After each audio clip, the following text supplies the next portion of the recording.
Olá, meu nome é Taisnara de Oliveira Gomes, sou aluna do PROEF, Polo UFES, e irei apresentar um mapa conceitual como avaliação final da disciplina Problemáticas da Educação Física. Todos os temas apresentados estão relacionados ao cotidiano docente e buscam nos trazer reflexões.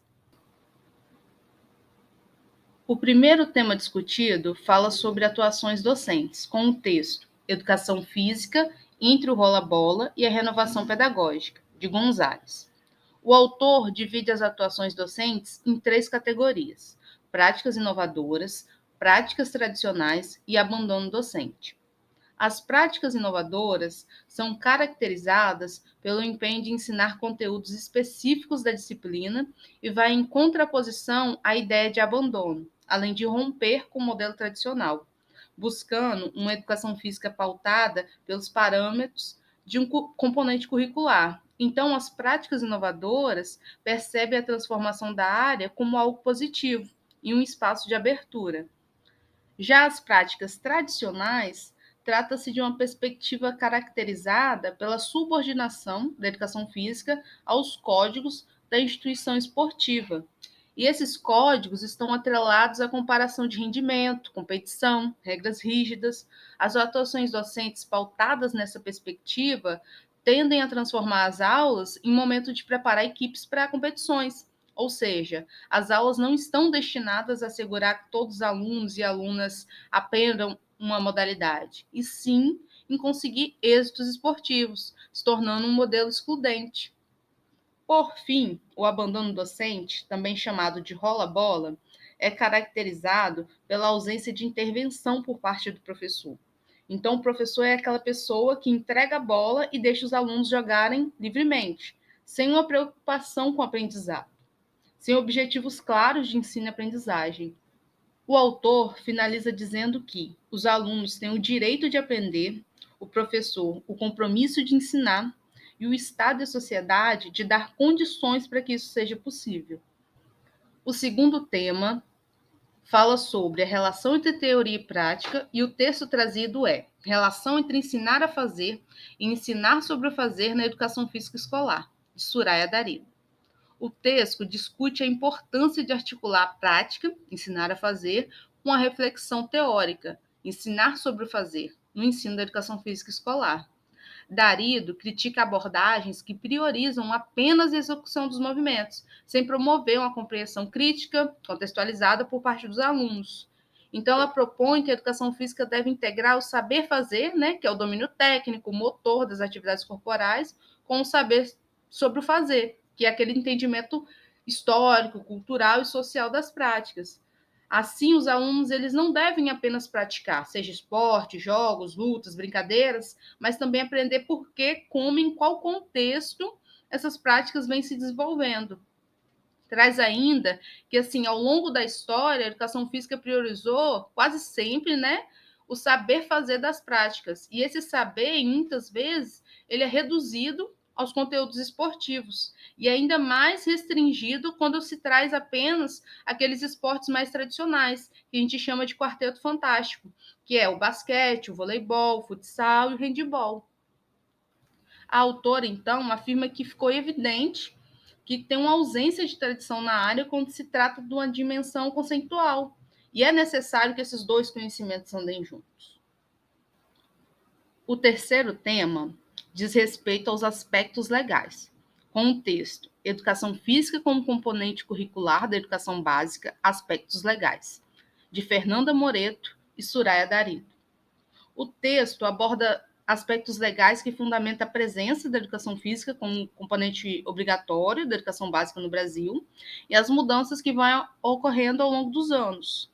Na primeira LDB, de 1961, a prática da educação física era obrigatória nos cursos primários, que é o pré-primário e o ensino primário, e no médio, que era o ginásio e o colégio, aos alunos com idade até 18 anos. 10 anos depois, em 71, ocorreu uma reforma educacional, e aí muda essa denominação de educação de grau primário e médio, passa a ser ensino de primeiro e segundo grau. Em relação à educação física, ela deixou de ser de fazer referência ao limite de idade, de obrigatoriedade da prática, e torna obrigatório em todos os níveis de ensino, mas passou a ser facultativa a alunos que trabalhasse mais de 6 horas por dia ou estudasse à noite, tivesse mais de 30 anos, prestasse serviço militar ou fosse fisicamente incapacitado. Em 77, acrescentou também a facultatividade a alunos de pós-graduação e mulher com prole. Ainda em 71, houve uma nova atribuição à educação física e ela passa a ser entendida como atividade que, por seus meios, processos e técnicas, desperta, desenvolve, aprimora forças físicas, morais, cívicas, psíquicas e sociais do educando, constituindo um dos fatores básicos para a conquista das finalidades da educação nacional. Na LDB de 96, a definição de atividade passa a ser constituída como componente curricular. E aí fala, a educação física torna-se então obrigatória no ensino básico, e aí corresponde à educação infantil, ensino fundamental e médio, e facultativa aos cursos noturnos e deixa de ser obrigatória no ensino superior. Em 2021 foi alterado esse texto, incluindo o termo obrigatório.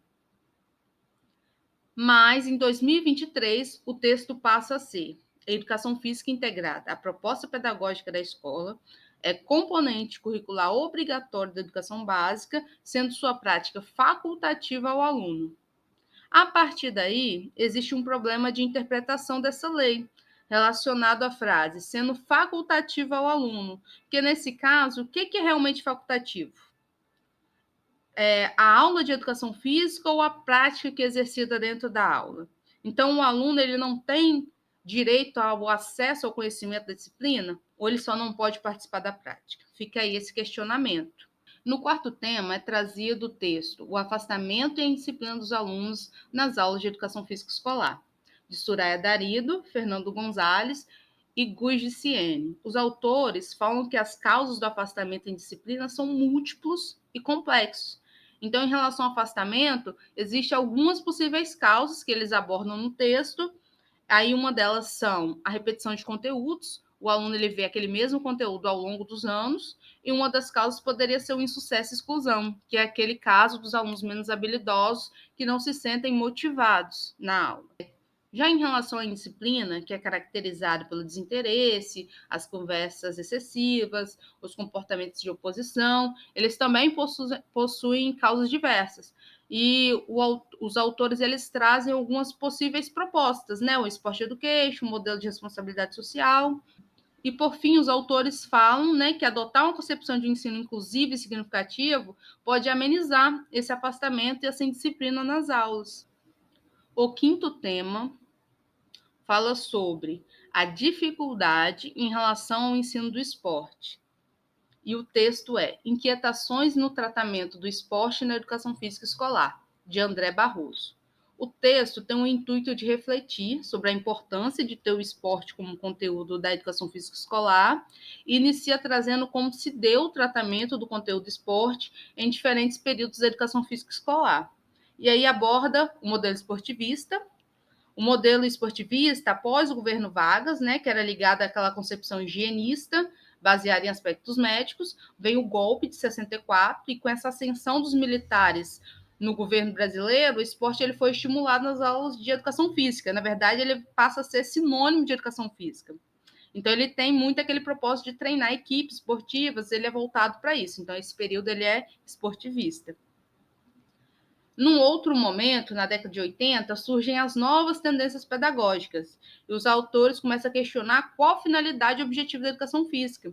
E junto a isso, vai surgindo vários equívocos de interpretação em relação ao esporte, porque torna um período em que parece que há uma divisão entre quem é a favor e contra o esporte. E, na verdade, o que se defende é a substituição desses aspectos, né, que busca talentos, o treinamento esportivo, que dá mais atenção aos mais habilidosos. O que se quer mesmo é levar a compreensão dos diferentes significados do esporte, com contextualização das aulas, a aproximação do esporte com questões sociais, atenção destinada a todos os alunos, respeito às individualidades. Já no panorama atual, já se inicia com um questionamento: será que após tantos anos produzimos uma mudança significativa na perspectiva do seu tratamento nas nossas aulas? E aí é trazido alguns documentos. Os parâmetros curriculares nacionais, por exemplo, que começa a orientar a prática docente, incentivando o ensinar a fazer, associado a valores, atitudes e reflexões. Posteriormente, vem as diretrizes, com o propósito de atualizar a organização educacional. E nesse período do texto, a BNCC estava em fase de discussão, né? Hoje a gente já tem ela com os esportes classificados, determinados assim por série.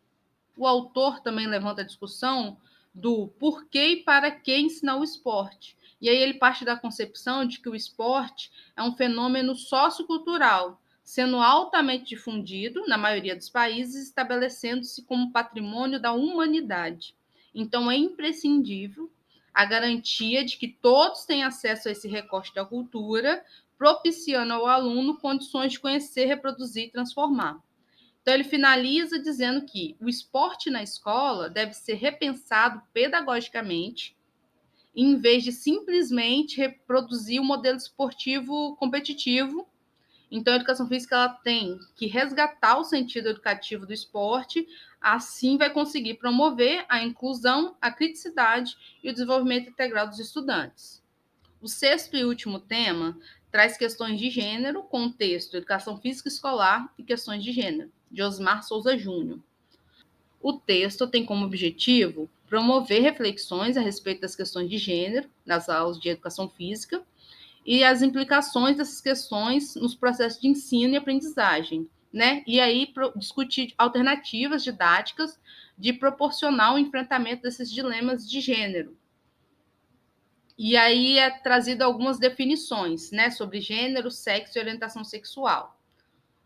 Sobre gênero, entende-se como gênero a condição social através da qual nos identificamos como masculino ou femininos. Isso é construído social e culturalmente.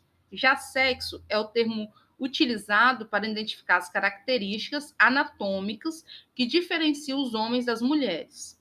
Já sexualidade, por sua vez, refere-se a uma série de crenças, comportamentos, relações e identidades socialmente construídas, historicamente modeladas, que permitem que homens e mulheres vivenciem seus desejos e prazeres corporais.